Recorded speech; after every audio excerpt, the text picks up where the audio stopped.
families lined up with their buggies talking about them as if they were hotted up cars. There were eskies, there were fans, there was next year I'm doing another level.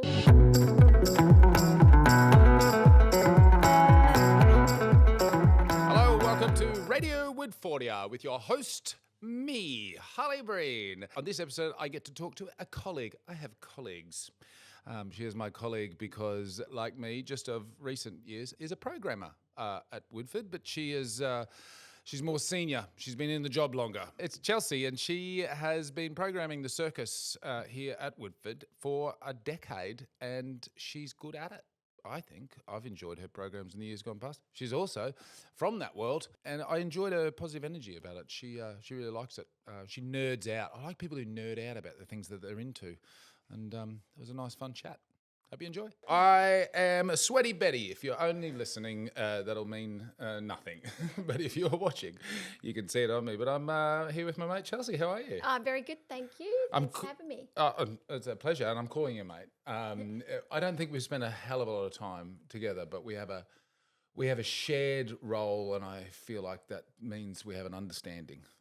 Absolutely. For each other. And I'll jump to it. You, and I want to hear your story around this space and how you got here and why you chose to fill the role that you have, which is of programmer. And is it specifically cabaret programmer, or is there a bigger title to that? No, I am circus programmer. Circus. Yeah. Yes. Yeah. So cabaret is separate, though there's quite a bit of crossover with the artists, but I am programming anything circus that comes. So mostly in the Cirque venue, and now our workshop space, which is called the Chelsea. I didn't name it. That's great. That is really good. Get your name in it. I didn't name it. It's like a US president. It took me a long time to come to terms with that. But anyway, I've moved on. It's fine. It's called the Chelsea. And then anything circus that might happen on the streets or around the pond or anything, I get involved in that because it has particular needs. Sure. Yeah. Apologies that I thought it was cabaret. It's because we've had to share emails, and I confused it that because I'm the comedy programmer, and I have often crossover with cabaret, and I have crossover with circus. Yeah. Because those three are, they're siblings. They definitely those three worlds. Yeah, very entwined. I guess cabaret, I always think of the parlour when I think of cabaret. Yeah. That's its kind of main zone. But of course we run cabarets, which will have a combination of stuff. But by nature of our venue, we can have aerial acts, which the parlour can't. Yeah. So we'll have some circus that goes to the parlour, but it'll only be the ground-based acts. Yes, yeah. Whereas it doesn't. Although I feel like there was something one year that had comedy at the circus. There was. Yeah, we have before. Not always, and maybe not always through your program. No, well, that's the thing. There's so many sort of different ways. Like I was talking about it to someone recently. Like I'm quite purely programming a comedy club in terms of that idea of, you think any great city like Woodfordia is has their comedy club, and sort of that's what I look at. But of course, stand-up comedy is not the only art form that owns comedy, and it's rich history in circus. There is. I think it's interesting, that mix of genres, and when somebody in circus might say, oh, I'd like to do my stand-up act, and you're like, oh. Yeah, well, that's and I'm a bit, it's a bit similar at a stand-up night where someone goes, oh, I'd like to do my circus. You're like, oh. Okay. But sometimes it works. Sometimes these things cross over. Absolutely. Yeah. And I guess circus, primarily clowning, is where the kind of comedy has grown from generations. Yeah. That's where and now that's morphed into all sorts of different ways that people express what they think is funny. We do have a great group coming this year who have been to a number of Woodfords, and they are well loved by the family, and their comedy is down pat, slapstick. Great. Everybody loves the fart joke. Everybody loves the pants falling Everybody down. loves the fart joke. Tell me, what's the group's name? Trash Test Dummies. Oh, I know the boys very well. They are fantastic. So are they bringing their kids show or They're bringing their family show. Family show, yeah. Yeah, the trash show. Yeah. No, well, we used to share a venue.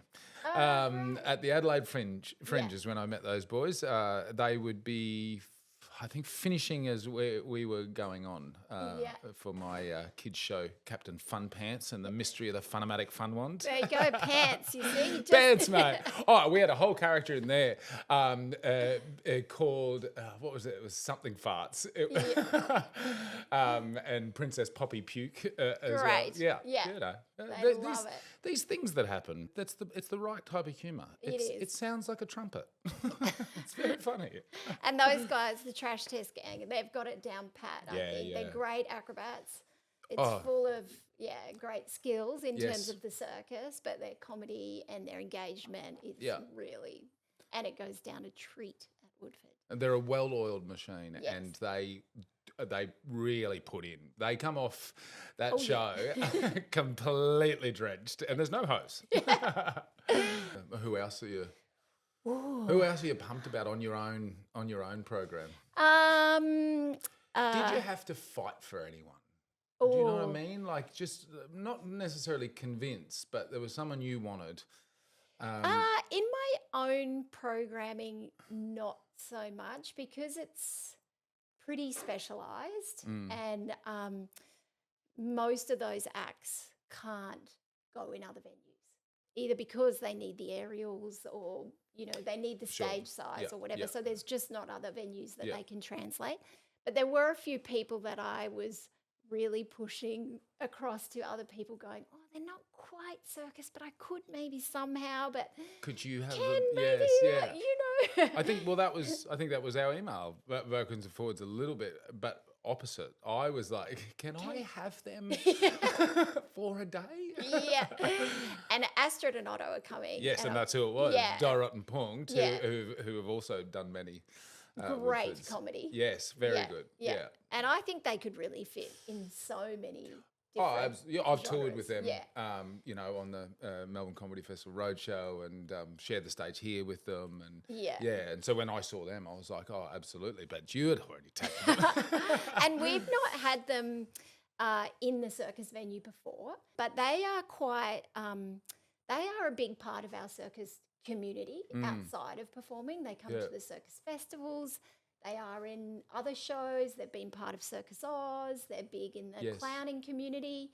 So I was really like, I really want them in the circus venue, and I think their show works really well. I mean, they can play any kind of crowd, and our tent's set up almost in the round. I love it. It's, which they can play that sort of crowd really well. So I was excited, and then sort of said, oh, you know, maybe we do have aerials, and I have seen them do some. Right. Oh, that's exciting. Yeah, so they had some ideas. I'm not sure what has translated or what we'll be able to achieve in the very tight tech times that we have, but hoping. Well, they're one of the examples, I think. They're a perfect example of somebody who is sort of genre bending.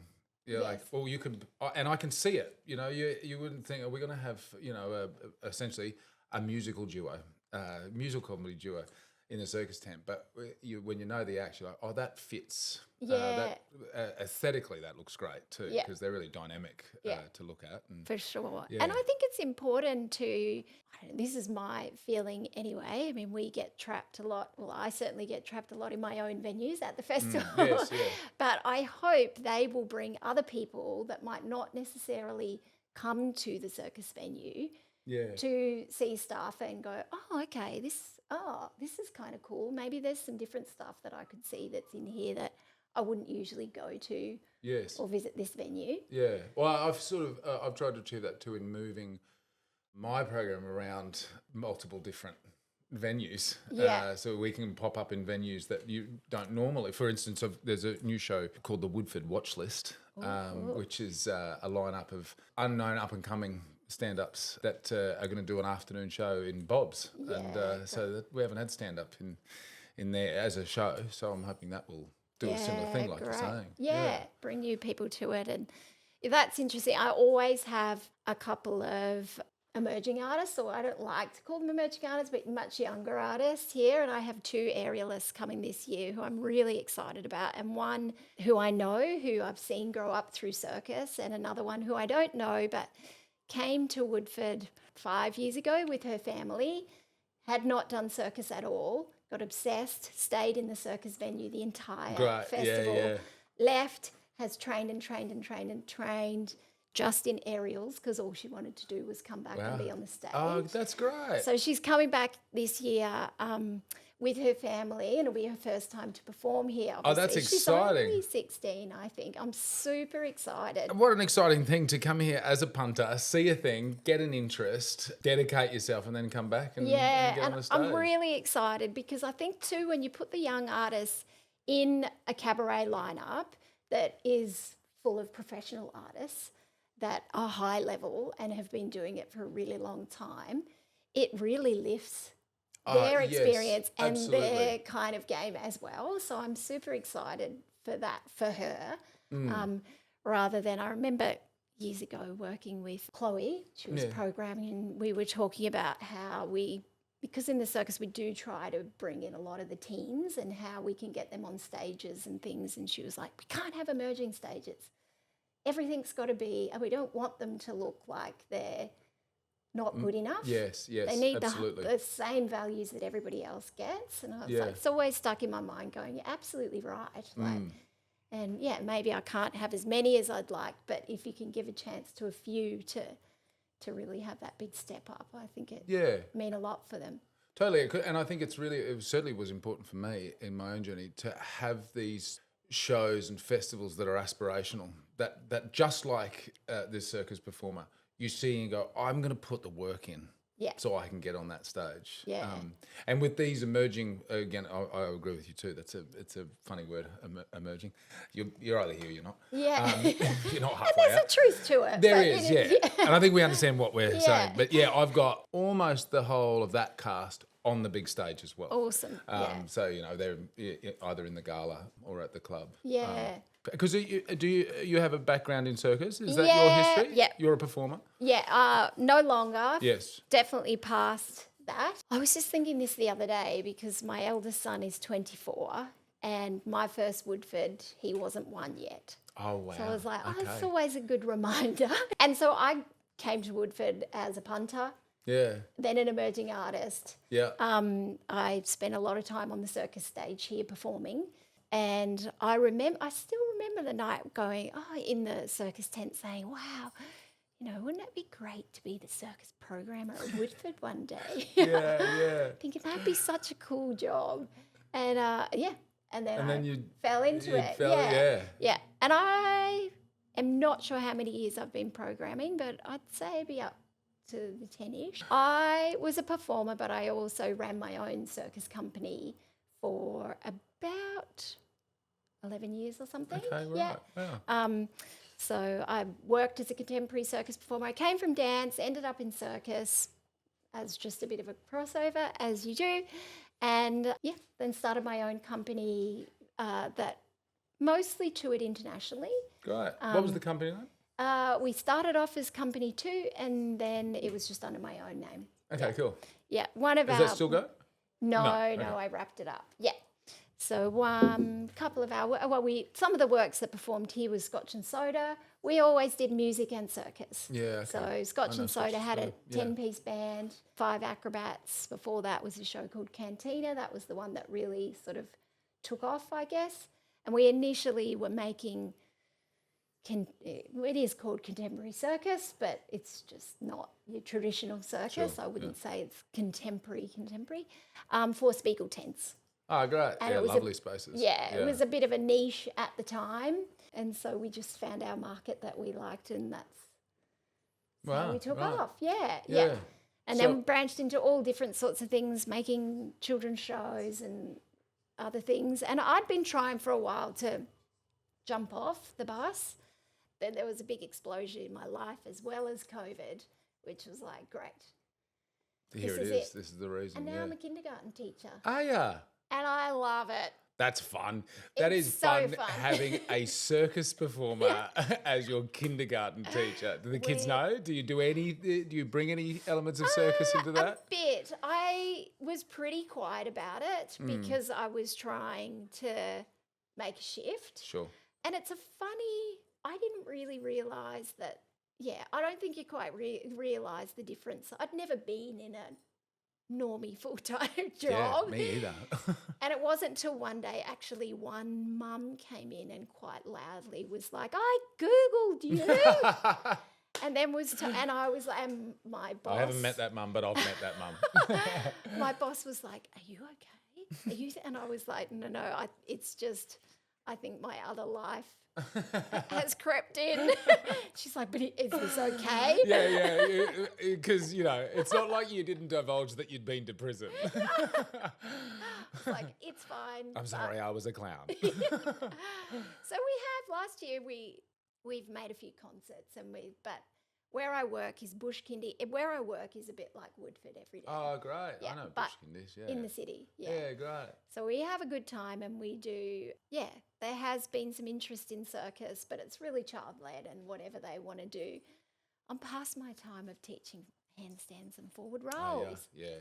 But I do love to do a bit of, one of the other mums was laughing at me, who's a musician, because we were learning about stage rules. Like entrances, exits, where you stand, how you present yourself. They were really into it. Yeah, stagecraft is what I like to teach that. Yeah, that's good. To the 3 to 5 year olds. And do they get it? Oh, they love it. They love a good entrance and a good exit. My kids put on shows and I find myself doing that. Yeah. I'm like, guys, you've got to move that. It's obstructing the view. I know it's for the show, but would you put it to the side? Yes. I'm like, oh, Dad. Yeah, great. But you say, you're past, I think this is a good transition, you're past teaching handstands and rolls, but the Chelsea is a workshop space. It's a workshop space. Your idea, named after you. So are you not running the workshops though? No, I don't run the workshops. Because that would be a lot. Yeah, I program it. I make sure that, well, actually, that's not true. I run the morning playtimes for children. Oh, cool. So what time? Starts at 8:30, I think, this year, and it's for the under fives. Come in with a parent, and it's free.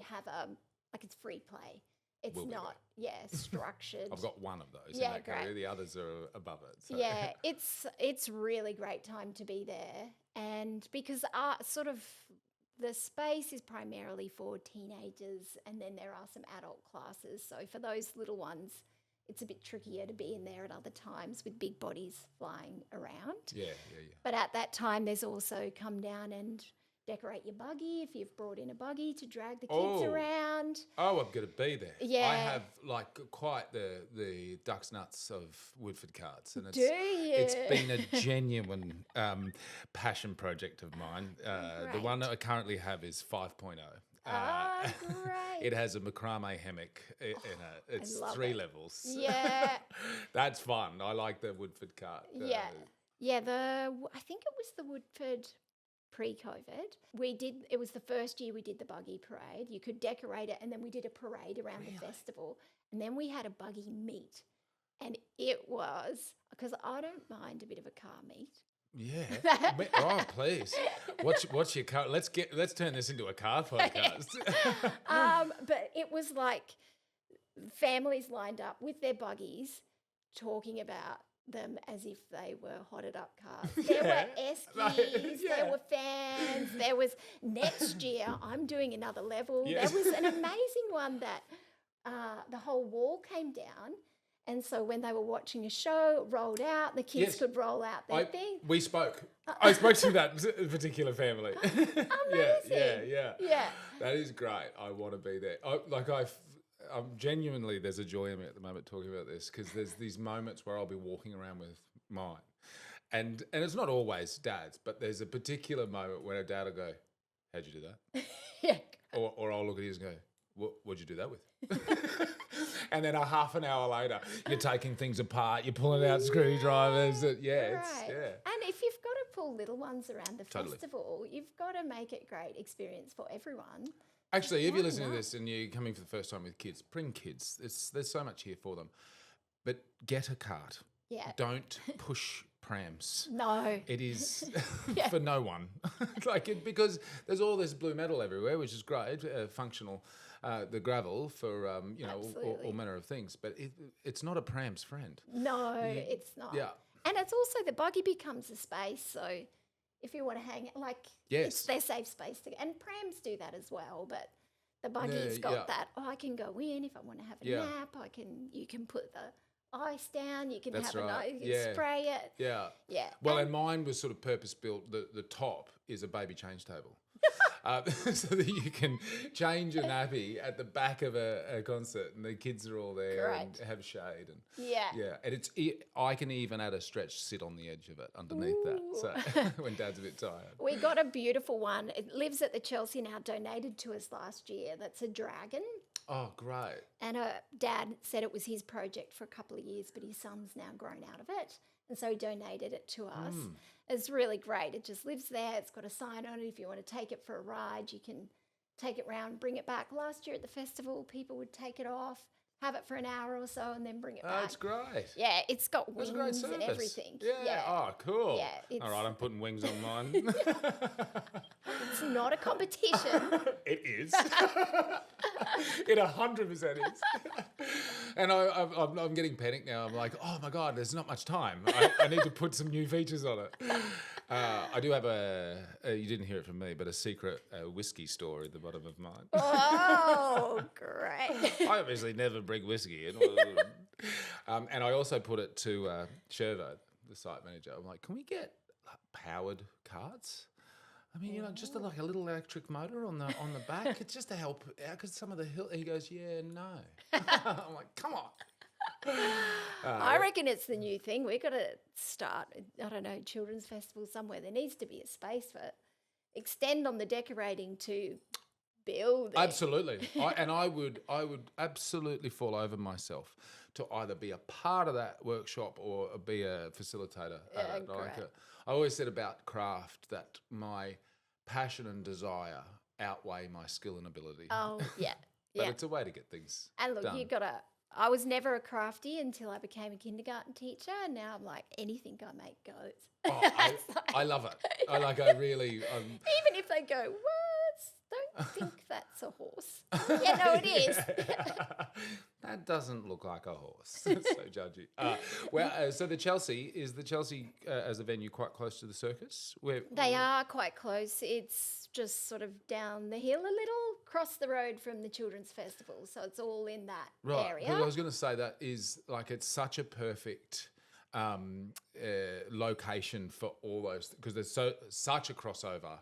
Yes. From children's into circus. Yes, the person you spoke about earlier, my kids like that. They would just stay in the circus. Yeah.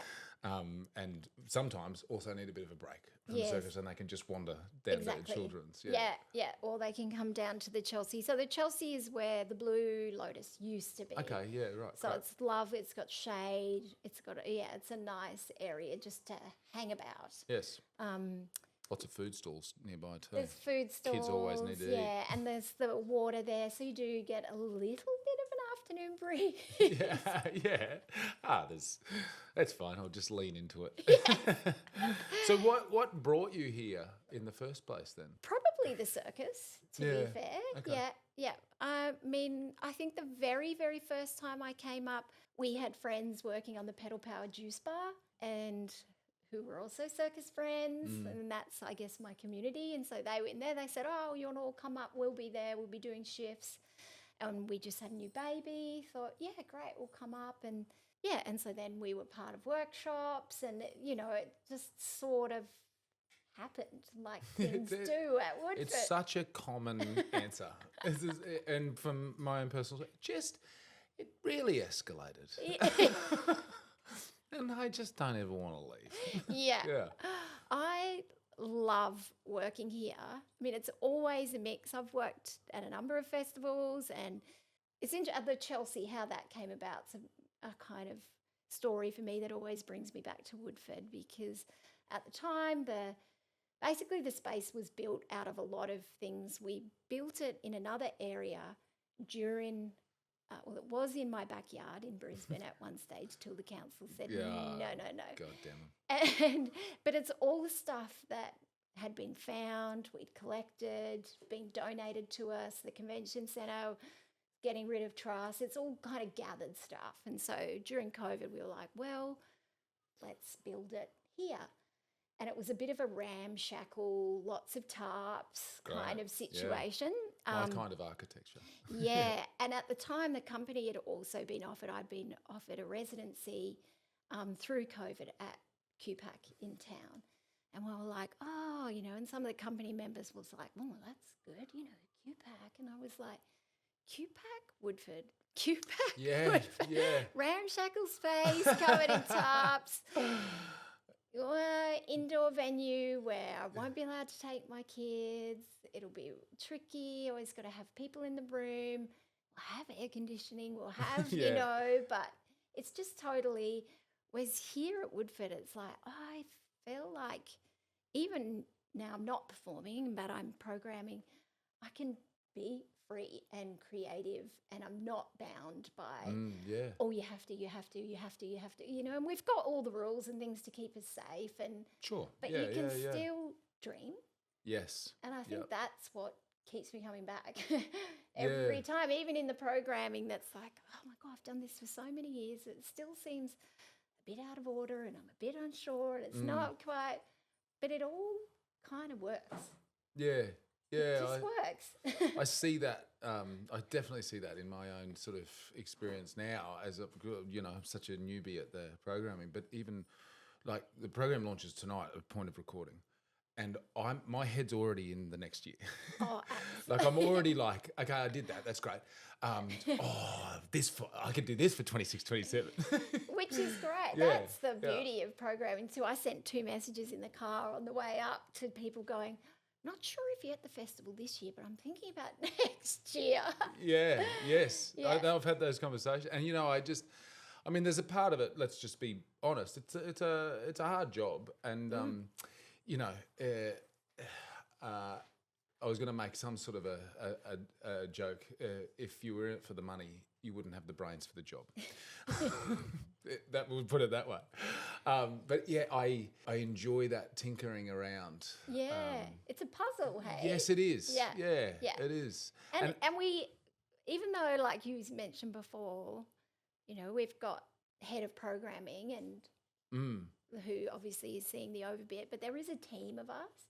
Even though we don't get to see each other much. Yes. Or cross paths Which I would like to do more, by the way. I genuinely would, because I respond really well working orally rather than on paper. I really struggle with that. So I would like to be together more but obviously that's it's very tricky difficult. Too. But I do still feel like we're a team. Yeah, so do I. Yeah. And I think there's a lot of levels of management here that enable that. Yes. Even the simplest thing where last year I said to somebody, I said, oh, this is Courtney, she's my boss. Yeah.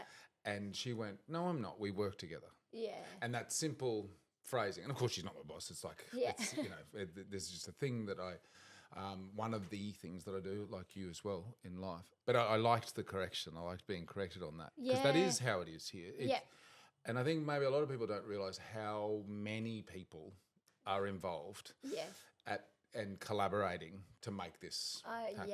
Like a lot. Yes. I remember seeing the big chart, the circle chart of all the different roles for the first time when it was in one of the houses. And now I think it lives maybe in one of the venues, but I was like, and at the time I was a performer and a programmer, but we were like right out on the outside circles. I was like, I love that. Yeah. I love all these people because it's also a massive piece of land.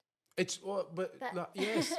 That in itself that needs to be, well, because I had the great privilege of being able to interview Sherva, the site Yeah. manager, and that's its whole thing. And then just a couple of days ago, I did a day of work on the tools out here. Yeah, great. And seeing that team of people Yes. that are here all year round Yeah. doing things. So good. Yeah, it's not just the people doing flips on stage or No. telling jokes about their farts. Yeah. Yeah. There's a lot of other. But also yesterday, I had the privilege of interviewing a mate, Becky Wardell, who has been the Children's Festival programmer, and I said, well, artistic director, Yes. for I think it was 36 years. Amazing. And Yeah. has just announced she's stepping aside. Do you see another 26 years in you after the 10 you've done? I mean, it's not to say you're going to do, but... Yeah, I think so. Yeah, great. Yeah. It was interesting. I just arrived with my 8-year-old son and we went I needed to get him his lunch and we lined up and he said, I'd only said hello to 2 people that I don't actually even know. And he said, I'm going to come to Woodford so many times that I know as many people as you do. That's really cool. I was like, I didn't actually know them. I just said hello. You can say hello to anyone. Yeah. So I That's think, really funny. And I guess my other 2 boys have grown up now. They're in their early 20s. And then I had another little one who loves it. Yeah. This is, we come for the lake campings as Yeah. well as, we just need to come up and check the rig and check the venue and those sorts of things throughout the year. And then the festival. So this is like another little home for him. And he's got his own mates here that, at the shop. And he probably actually knows more people than me. he probably does. He's got all these little, we're Yeah. like, where's Waylon? He's like, oh, yeah, he's over with the kids at the shop. They've got Yeah. the little hangout at the back of the shop. That's great. How good is that? Yeah, totally. And my kids are similar. In fact, they might just be pulling up right now. Yeah. And that's been the joy of moving closer because we were always down in Melbourne. So there's these little moments where they can just pop out even just for the afternoon at the end of me doing something. And it's a good space for children to grow up in. And to grow up in, And my oldest one is he's definitely not. He's done his Woodford time for now, but Sure, I think he'll be it'll back. come around. But Yeah. the middle one, who's also 20, he's 22. He's just started to do his coming back. Great. So he's done the last few. He's coming again this year, and he loves it. And does he come as a performer? Or is he following in mum's footsteps? No. Both of them are like, oh no, not the arts. Yeah, Ah, but my one is computer programmer. Right. Well away from Yes, it. yes. Made some good financial choices with his Right, life. Yeah. See, this is my fear. I'm a comedian and my wife is in Circus and we have 4 kids and I'm like, I bet you they're all going to be accountants. And then I'm like, actually, I need an accountant. You can do The that. circus needs one too. Yeah, totally. Well, it's been a pleasure and congratulations on your program. Thank you. It's program day. Yeah, you too. Yeah, thank you. And maybe we'll get to see each other during the festival. But like you said, you'll be bound to your venue and I'm right up at the other end. Yeah. But we've got performers that we share. We Totally. can send Yeah. messages. Thanks for your Thank time, you. Chelsea. Yeah, thank you. Cheers, mate. It's been great. There you go, a little peek behind the curtains to find out how this massive big machine works and the cogs involved in it. And of course, Chelsea being a big cog. And I love it. It's rock and roll, adding a venue named after yourself. Good on her. This, of course, was recorded on Jinnabara country. And it was produced by the people at Woodfordia Inc. And good on them. They do a great job. I don't know what's happening. I just talk. And I get to listen to some music by the East Pointers who provided it to us for this podcast. I'm your host, Harley Breen. There's ways to like and subscribe this and review it. Help it out in the algorithm. But tune in for the next one. There's heaps to come. Thank you. Bye-bye.